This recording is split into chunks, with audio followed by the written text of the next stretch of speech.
Have you ever felt like you love your partner, but you're slowly losing yourself? You want closeness, but deep inside, you're craving space, and that guilt feels heavy. Most people think needing space means the relationship is weak. That belief is destroying more relationships than fights ever do. In this podcast, we'll talk about how to create healthy space without distance, fear, or emotional damage. If you listen till the end, you'll walk away with clarity, calm, and practical ways to feel close without feeling trapped.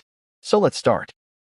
Welcome back to the deep dive. Today, we are wading into some pretty deep and sometimes turbulent waters. Oh, yeah. We're talking about love, fear, and those relentless thought loops that play in your head the moment your partner takes just a little too long to text you back. That pit in your stomach. Exactly. We're focusing on that complex link between loving someone deeply and that almost inevitable fear of losing them, which, as our sources show, is basically the prime breeding ground for relationship anxiety. It's a cycle almost everyone hits when they really care, and that's why this is so crucial.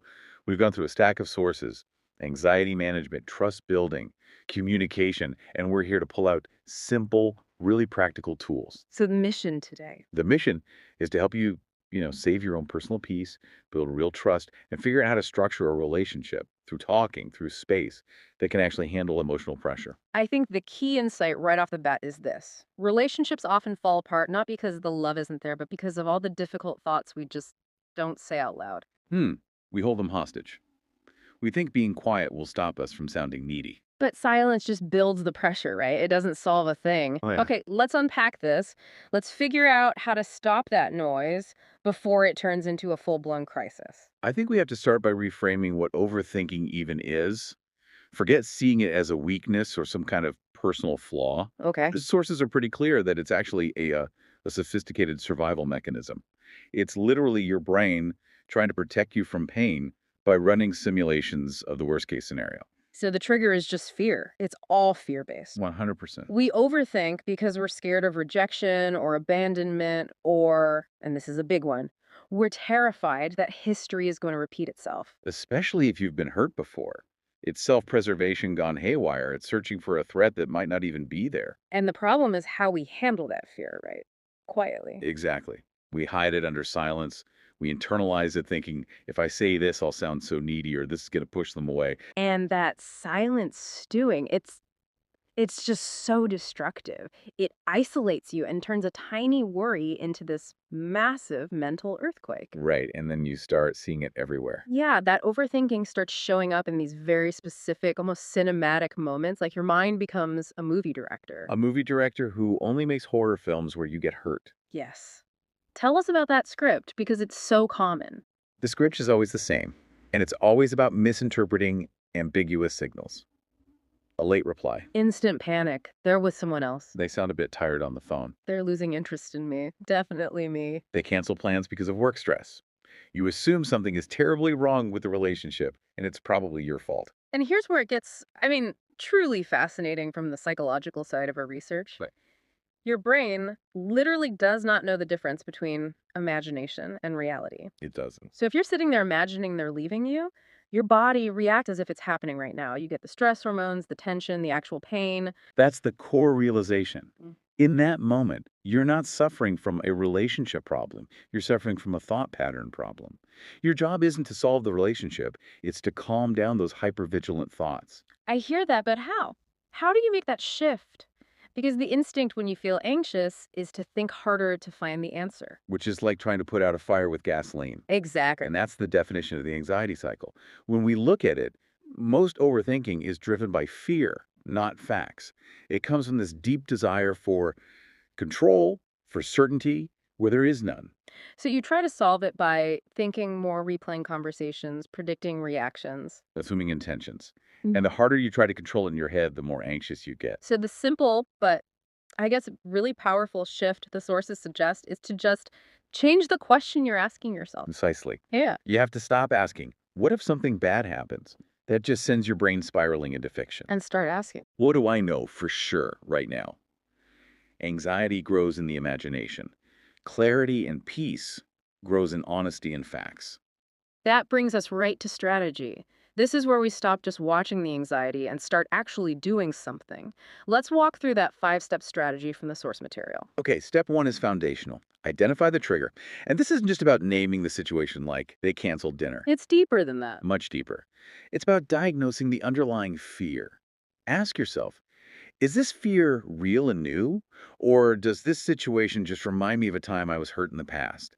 Naming the real fear takes away its power. Okay, step 2 is the big one. Communicate, but without blaming. This is so hard because when fear spikes, we want to lash out. Or get defensive. We have to shift our language away from accusations like, you always ignore me when you're busy. And towards something more relational. Yes, like when I don't hear from you for a few hours, my old fears get triggered and I start to feel really anxious. I know you're busy, but a quick check-in would really help me. So you make it about your need, not their mistake. You're a team solving a problem. Instead of enemies fighting over territory. Yes. That pivot from I accuse you to I'm sharing my vulnerability feels like the whole ballgame. Which leads into step 3. Separate feelings from facts. It does. Your feelings are 100% valid. If you feel anxious, that's real. But the stories you tell yourself about why might be totally wrong. Right. Your partner doesn't answer for 2 hours. Your brain creates 10 blockbuster movies about it. They're cheating, they're mad, they hate me. But there's only one truth. They were in a meeting or their phone died. Don't assume, just ask. Okay, step 4 is one that I think feels counterintuitive to anxious people. Yep. Create emotional independence. It really does. So many people think that being completely intertwined means security. The sources show it's actually the opposite. The strongest relationships come from 2 whole people. 2 complete people who have a life outside the relationship. You have to focus on your own purpose, your health, your friends, your goals. When you feel complete on your own, the relationship feels peaceful because it's an addition, not Not a life support system. exactly. It removes so much pressure. And finally, step 5, which is maybe the most profound shift. Build trust on purpose. We talk about trust like it just happens. But it's an action. It's not automatic. It's built through openness, effort, communication, and most of all, consistency. Mhm. We need to redefine trust. It's not, I hope nothing goes wrong. No, strong trust is. Even when something inevitably goes wrong, we have the tools and the commitment to talk about it and fix it together. That promise of collaborative repair. Yeah. That's real security. I love that collaborative repair. It reframes commitment as not avoiding conflict, but surviving it, which moves us perfectly from the internal battle to the relationship's external structure. Let's talk about the silent killer, the lack of healthy space. We absolutely have to redefine space because to an anxious mind, it just sounds like rejection. Right. I need space means I'm leaving. But it's not. Space isn't distance or loss of interest. The sources call it relationship oxygen. It's the room both partners need to grow, to recharge, and, critically, to stay emotionally available. I like the tree analogy. You can't just water it constantly or it drowns. Exactly. You need that balance. Yeah. If you're always seeking reassurance, always needing them there, you drain the resource. Space lets both people come back refreshed and ready to connect. So how do you know when you're running low on that oxygen? There are clear signs. Feeling mentally exhausted after small talk. Constantly checking your phone to reply instantly to prove you're there. Feeling guilty for just wanting 10 minutes alone. Yeah, or when tiny arguments suddenly feel huge. That's a sign of an overwhelmed mind, not necessarily a broken relationship. And how you ask for space is everything. An indirect request like, I just need a break from everything. That creates so much fear. Oh, massive fear. Healthy communication gives reassurance. You frame it as your need, not their fault. So you say, You say, I'm feeling a little run down. I need an hour to myself to read or go for a run so I can show up better for us tonight. Space without reassurance feels like rejection. Space with reassurance feels like love. and part of that is building your own routine, right? Something just for you. Non-negotiable. You have to keep one thing in your day or week that is yours alone. A hobby, the gym, a solo walk, something unshared. It actually strengthens the bond because you're both bringing your best selves to the table. And in this day and age, we have to talk about digital boundaries. Physical space means nothing if you're still texting every 60 seconds. Space just evaporates. You don't have to reply every minute to prove your love. Healthy boundaries are crucial. They sound like, hey, I'll be offline for a few hours to focus on this, or I'll reply when I'm free, but you're always on my mind. That sets expectations. It reduces anxiety. Okay, let's apply these tools to something specific from the source's level. Loneliness, especially in long distance relationships, which can just amplify all of this. Yeah, with distance, we mistake geographical distance for emotional distance. So first, you have to accept the emotion. It's okay to feel lonely. It just means you care. And second, You build security through routines. Anxiety thrives when communication is random and unpredictable. so it's all about consistency, not randomness. Rituals that create a predictable rhythm. Exactly. A short good morning text, a good night voice note, a weekly deep conversation, a virtual date night.